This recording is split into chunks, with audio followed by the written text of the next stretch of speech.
These are the holdings as of today. The UK has 225, France has 290, Israel as per this is 90, by some other information is 200. The US 3,700, including those that have been retired and on reserve.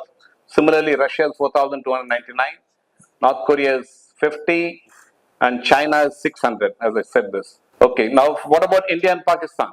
So our nuclear warheads in aircraft capabilities, these are not official statements. They're all estimates by some various scholars. So this is by SIPRI, which is a Stockholm-based research institute. So India is 48, Pakistan is 36. Land-based nuclear missiles, India is 80 and Pakistan has more, 126. We have the third leg of the triad under submarine, that is 16. They are 0. And then, of course, other stored warheads, 28 and 8.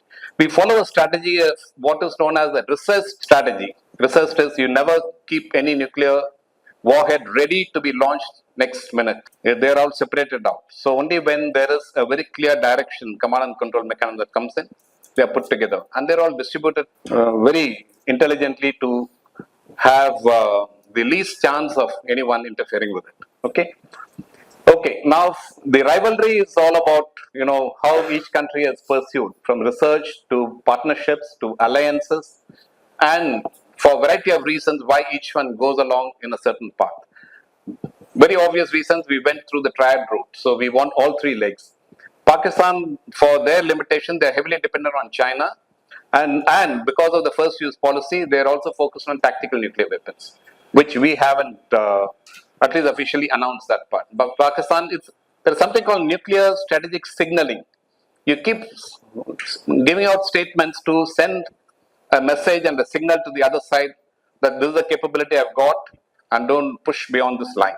So Asim Munir making a statement from White House is a part of that strategy, saying that if you push me, yes, you hit us in Op Sindhu, but if you push us beyond, then I will use nuclear weapons. This is the message he's giving, correct? So that is part and parcel of the overall this thing. But all that comes under what's known as an escalation ladder. So nuclear matrix, escalation matrix is something countries have to be conscious of. And in the Op Sindhu, we did the escalation control extremely well, right?